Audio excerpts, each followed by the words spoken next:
Hello everyone, তনয়ার পাকশালাতে সবাইকে স্বাগত জানাই। বাঙালিরা ভাজা জাতীয় খাবার খেতে কিন্তু ভীষণ ভালোবাসে, আর যদি সেটা হয় পাতুরি তাহলে তো কোনো কথাই হবে না। সেটা ভেটকি পাতুরি হোক কি এই ধরনের পাতুরি হোক। আজকে একটু ভিন্ন স্বাদের ভিন্ন রকমের পাতুরি নিয়ে হাজির হলাম তোমাদের সামনে। দেখতে ভীষণ মজাদার, খেতে তো অসাধারণ। গরম ভাতে প্রথম পাতে এরকম যদি পাতুরি পাওয়া যায় আর কি চাই। তাই আজকের রেসিপি মুসুর ডালের পাতুরি।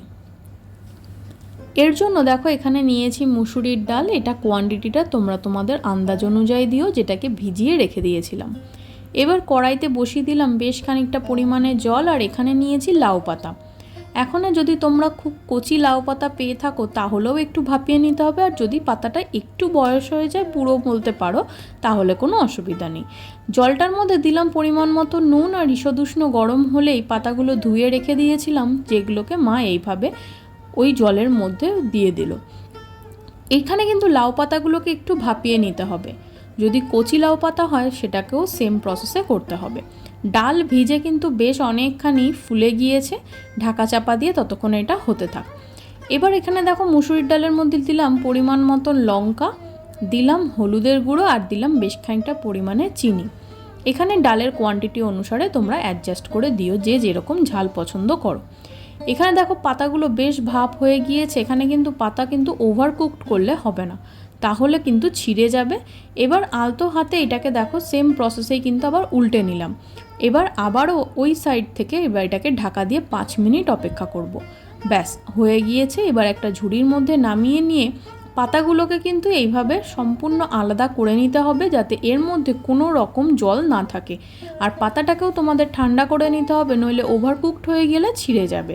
দেখো এইভাবে সাজিয়ে রেখে দিলাম একটু শুকনো হওয়ার জন্য।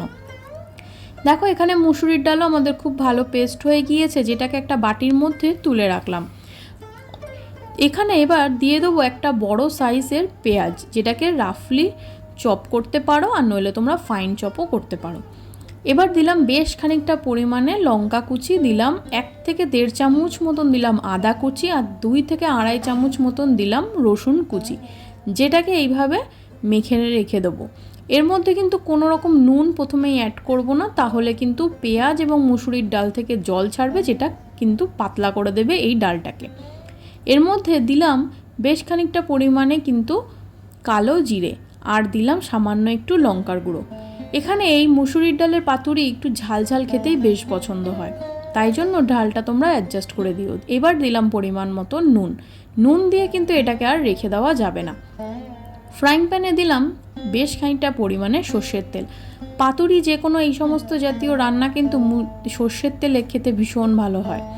এবার দেখো দুটো পাতাকে এইভাবে সাজিয়ে রেখেছি, আর পাতাগুলো কিন্তু সম্পূর্ণ শুকনো হয়ে গিয়েছে। প্রথমে একটা ডালের লেয়ার দিয়ে পাতাটাকে ফোল্ড করব, তার ওপরে সেম প্রসেসে আবারও সামান্য একটু ডাল দিয়ে এইভাবে ফোল্ড করতে করতে যাব। তোমরা চাইলে কিন্তু অন্য রকমভাবেও করতে পারো। দেখো কিন্তু আমরা এইভাবে করলাম। পাতার যে কোনো পার্ট থেকেই তুমি ছিঁড়ে এটাকে খাও না কেন, মুসুরির ডালের এই যে লেয়ারটা সেটা কিন্তু তুমি অনুভব করবে এইভাবে, সেই জন্যই এটাকে করা। চলো ওপর থেকে দিয়ে দিলাম আর একটুখানি মুসুরির ডাল। এবার তেল আমাদের খুব ভালো গরম হয়ে গিয়েছে, মিডিয়াম আঁচে রেখে পাতাটাকে দিয়ে দিলাম। সেম প্রসেসে দেখো আরেকবার তোমাদের দেখিয়ে দিই। এখানে 2টো পাতা নিলাম, কারণ পাতার সাইজগুলো খুবই ছোট। খুব সামান্য কিন্তু মুসুরির ডাল দিতে হবে, খুব বেশি দিলে কিন্তু যেটাকে আমরা খাস বাংলায় বলি ধবলা হয়ে যাবে, সেটা কিন্তু খেতে ভালো লাগবে না। দেখো আবারও এইভাবে ফোল্ড করলাম, আবারও সামান্য একটু মুসুরির ডাল দিয়ে কিন্তু এইভাবে আবারও উল্টে দিতে হবে।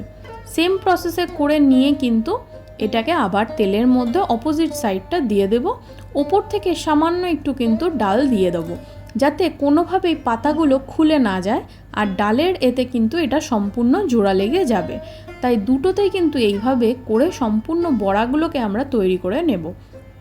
মুসুরির ডালের এই পাতুরি কিন্তু খেতে ভীষণ মজাদার হয়। একটু ঝালঝাল করার চেষ্টা করো, তাহলে কিন্তু আরও ভালো লাগবে। দেখো কি সুন্দর এখানে শক্ত হয়ে গিয়ে দেখতে কি মজাদার লাগছে না।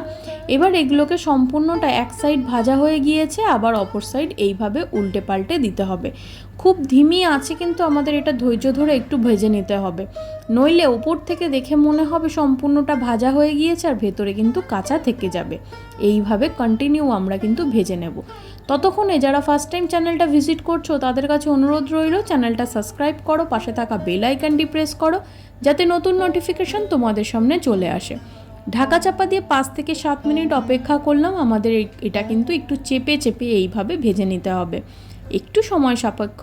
তাতে কি হয়েছে, ভালো খাবার খেতে গেলে একটু সময় তো দিতেই হবে। চলো, আমাদের এই রান্নাটা কিন্তু একদম রেডি। এবার একটা প্লেটের মধ্যে তুলে নিলাম, সাথে রাখলাম কাঁচা লঙ্কা। গরম ভাতে কাঁচা লঙ্কা দিয়ে মেখে খেতে কিন্তু মজাই আলাদা। এটাকে তোমাদের একবার ভেঙেও দেখাবো যে ভেতরে কতটা কুকড হয়েছে, নইলে তোমরা বুঝবে কি করে যে ভেতরটা কাঁচা আছে না কুক হয়ে গিয়েছে। চলো দেখো, আমরা এখানে খুন্তি দিয়ে এটাকে ভালো করে এইভাবে ভেঙে নিলাম। এবার তোমাদের খুলে দেখাই যে ভেতরে কতটা কুকড হয়ে গিয়েছে এই মুসুরির ডাল। ভালো লাগলো ভিডিওটা? অবশ্যই গরমকালে কিন্তু একবার বাড়িতে যদি আত্মীয় স্বজন চলে আসে আর নিজেদেরাও এইভাবে বানিয়ে খাও। ধন্যবাদ, দেখা হচ্ছে আরও একটা রেসিপির সাথে।